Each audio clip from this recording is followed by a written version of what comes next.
Okay, og klar? Yes. Velkommen til. Til vores YouTube-kanal! Fucked up, man. Hej, vi er Natasha og Jonas, søskende. Og vi har lige afsluttet Ironman Copenhagen 2025. Og i dag vil vi gerne lave en Ironman Copenhagen 2025 race recap, hvor vi går igennem fra da vi registrerer os til vi er færdige med Ironman-racet. Så lad os bare komme i gang.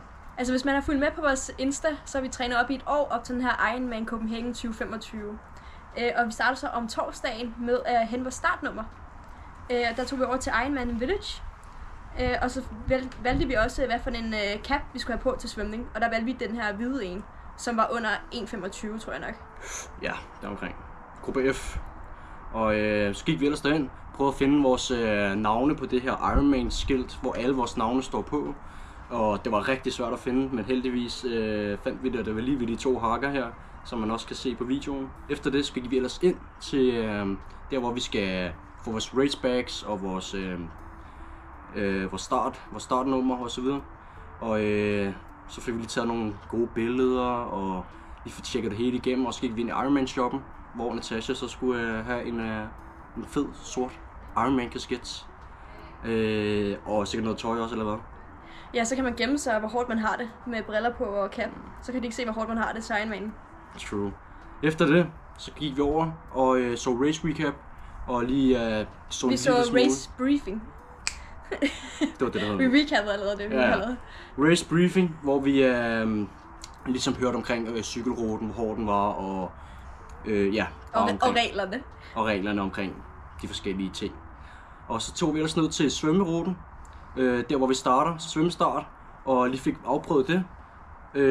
Ligesom prøvede lige at løbe fra startlinjen ned til vandet.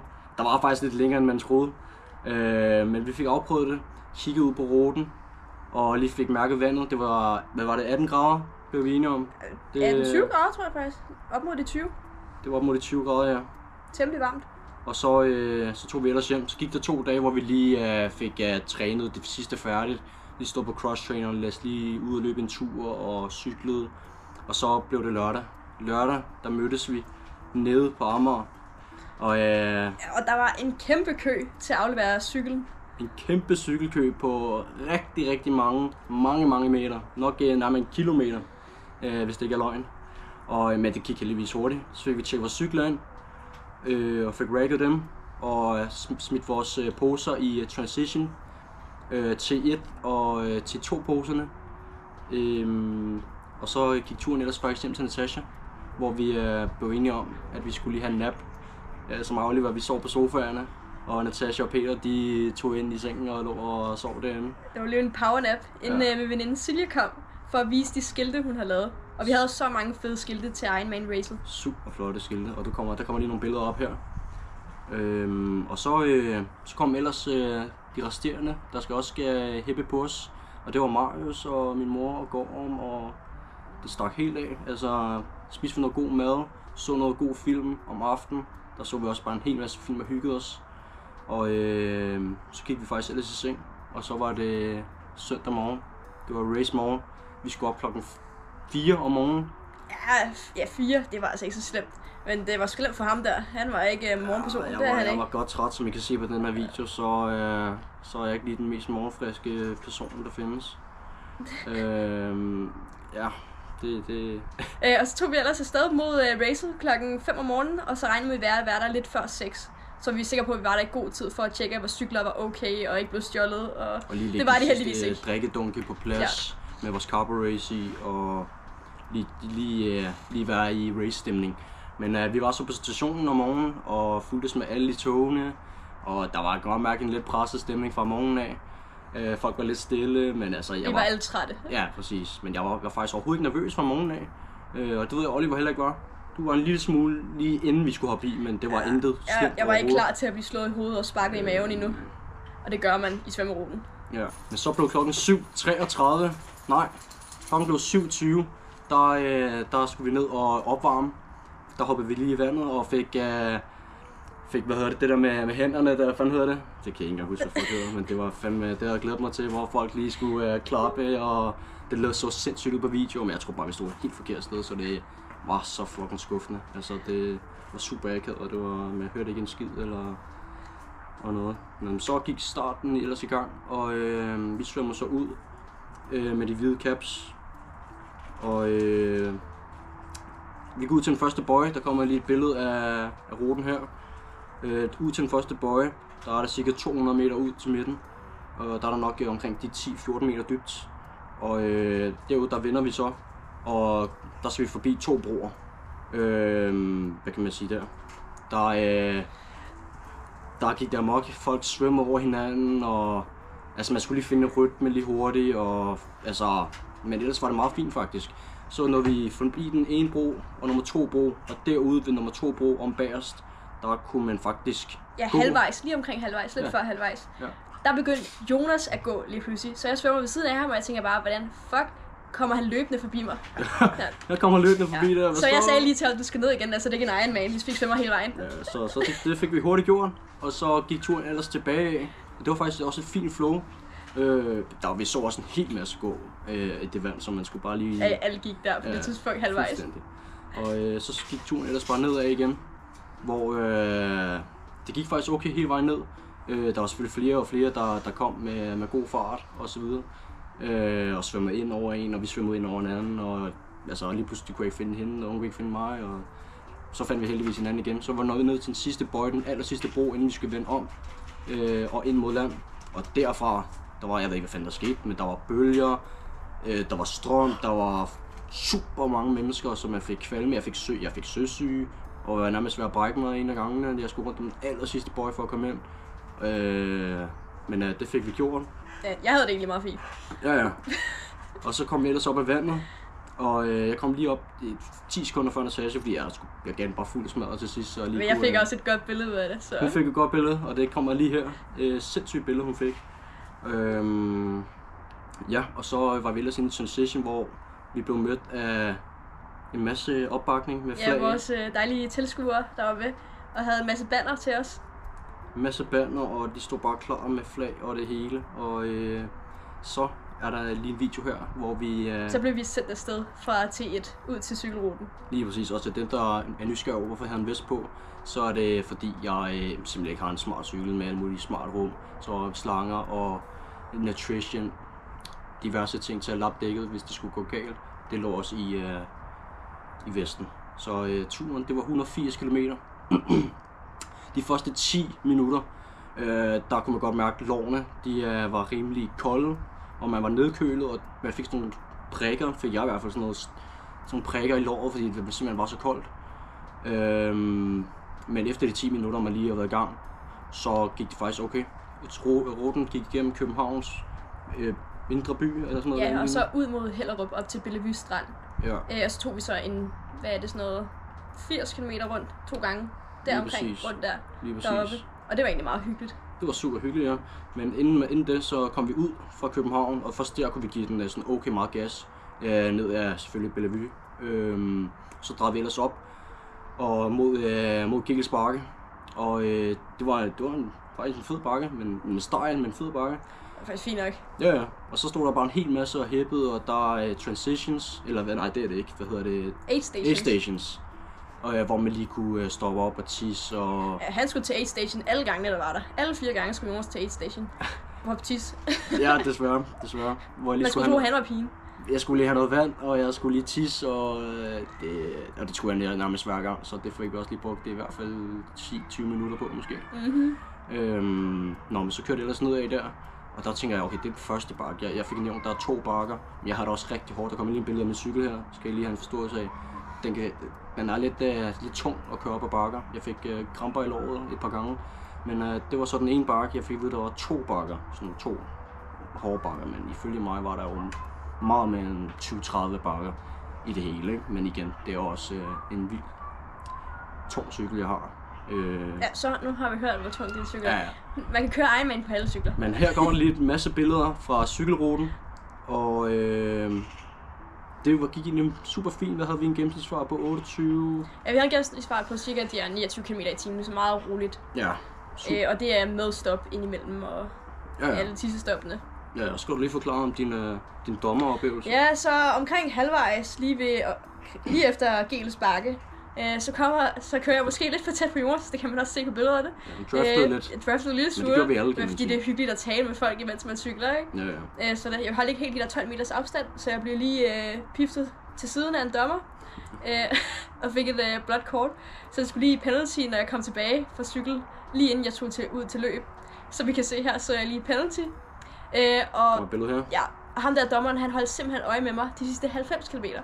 Så jeg var skide bange for at køre tæt på Jonas, så jeg kørte bare med så meget afstand, og vi kørte måske ikke så hurtigt til sidst, fordi at vidste ikke helt, hvad jeg skulle gøre, for ham der dommeren var meget efter mig, og ville gerne give mig et ekstra kort. Ja, så det var ikke så fedt. Nej, det var fandme sjovt. Ja. Men Du fik ikke penalty, han fik ikke penalty, og han draftede helt vildt meget på andre, men det er nok grund af hans cykel.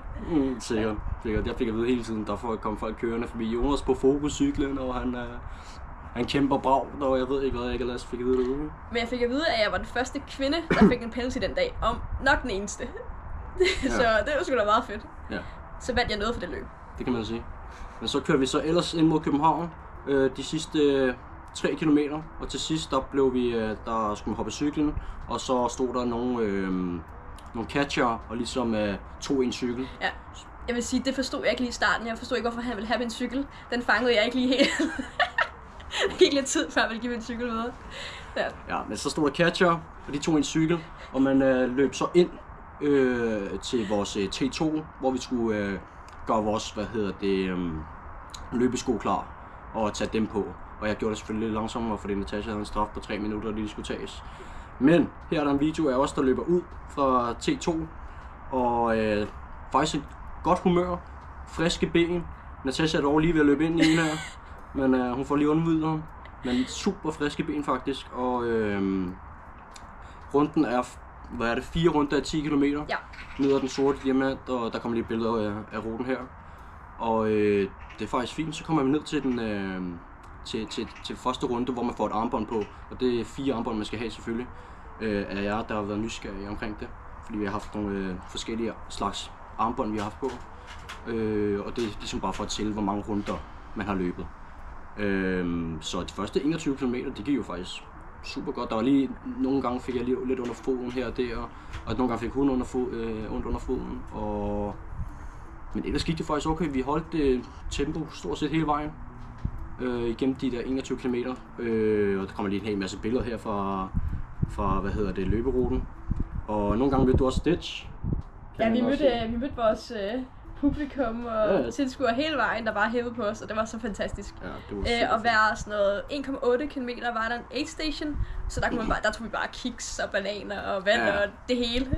Ja, så det var mega fedt faktisk. Vi gik jo efter planen, som vores coach har sagt, og det er, igennem aid stationene, der er det gå aid station igennem, tag et kop vand, især når der er så varmt som var det i dag. Altid tag et kop vand. Hæld den ud over hovedet, tag en til, drik den, tag lige en saltkiks eller et eller andet. Og så hver gang vi når en aid-station, så tager vi også en salt, måske ikke lige det var hver anden gang eller sådan noget, en saltstik. Ja, vi skulle faktisk have taget en næsten hver aid-station, men jeg glemte mine saltsticks. Ja, hun glemte sine, så vi delte med dem, og de skulle hjælpe mod kramper. Vi fik heldigvis ikke nogen, så det var meget fint. Og de sidste, så nåede vi jo så, hvad nåede vi? 35 kilometer. Vi skulle ud på den sidste runde, og der begyndte vi så at se alle vores, tilskuere, der kom og er klar ved målstregen. Og de venter bare på, familie og venner. Familie og venner, de venter bare lige på, at vi har taget den sidste runde. Så det var jo super fedt at se så mange. Og så mange af jer også derude, der har taget videoer og også sendt dem til os. Super fedt, og det er vi super glade for. Men så får vi løbet den sidste tur. De sidste 3-4 kilometer, der bliver hun... Det var faktisk de sidste 5. Ja, 5 kilometer. Der tænkte jeg, ved du hvad, nu skal vi bare i mål. Så jeg pacede lige Jonas, han var ikke så glad for det. Ja, der kommer lige billeder op af mig her. Der hvor jeg ser lidt rimelig, jeg har det hårdt. Hun presser over bare. Jeg skulle hjem og sove, og jeg skulle have noget mad. Hun var sulten. Der var gratis mad da vi kom i mål, siger det bare. Hun var sulten, og hun skulle hjem og sove, og jeg skal love dig for. Det var hårdt. Vi havde nok en pace på, jeg er ikke engang skudt på 5, måske lidt 5 i timen eller noget. Det de sidste 5 kilometer. 5 i timen? Ja, 5 pace, 5 i pace, ikke? Og her kommer der en video også, der løber ned ad målstregen, og man kan bare se, vi er glade. Der skal bare hæppes nu. Vi løber ned de sidste 100 meter ned mod den røde løber. og folk er glade, der er god stemning. Og hvis I lige ser videoen til sidst her, hvor vi kommer i mål, ikke, så kan I se, at Jonas, han bare smækker den der klokke og slipper for sig selv. Og hun får snoren i hovedet og sådan noget. Ja, og vi havde en plan om, at vi skulle ringe den sammen og løbe sammen i mål. Men nej. Jonas, han kører sit eget show. Ja, men så der kommer lige en video. Så der kommer hævn til næste race. Der kommer lige en video her, hvor vi løber ned. Og jeg har klokken der, og den får bare en over nakken. Så hun kan slet ikke få fat i snoren og sådan noget der. Og så løber jeg ellers bare ned, fordi jeg har reddet helt med stemningen. Altså, det er en rød løb, vi er færdige med en Ironman, og det stikker helt af. Altså, det er fuldstændig fedt. Og så fik vi den faktisk klar på 12 timer og 49 minutter. Hvilket er en fin tid. Det er meget fin tid. Meget fin average tid. Og så har vi store planer for næste år, som vi vil fortælle meget, meget snart. Og det kommer til at fuldstændig blive sindssygt. Ja, det bliver fedt. Vi glæder os til at annoncere det. Ja, det gør vi. Men efter, der har vi så også nogle videoer. Efter løbet, der skulle vi selvfølgelig ud af transition. Eller fanden det kaldes. Ud af finishområdet. Ja. Men før det, så var der lidt pizza, der var popcorn, og vi stod og ja, I kan også se i den her video, så har jeg lige en hel hotdog i munden på vej ud. Ja. Der er lige en video her. Og vi går for bare i os, og altså, vi har det fedt. Så kommer vi ud, og så ser vi bare hele, altså vores familie, venner, bekendte, alle står bare, og der skal bare snakkes, og altså, tages billeder. Der er nogle billeder her fra finish. Og vi fik 2 medaljer. Vi fik jo Viking of the North og Ironman, fordi vi gennemførte et halvt år helt på 1 år. Og efter det skulle vi over til Kongens Nytorv, hvor vores cykler stod. Og der skulle vi så hente vores cykler. Og det var så det. Så var klokken også, der var mørkt i hvert fald, lad mig sige det sådan, ikke? Jeg tænkte, den var så meget. Nej. 9? Ja, 9, halv 10 måske. Ja, det var lidt langsomt over at hente på cykler. Ja, men vi skulle også lige finde det sted. Finde et sted og snakke færdigt og sådan noget der, ikke? Ja.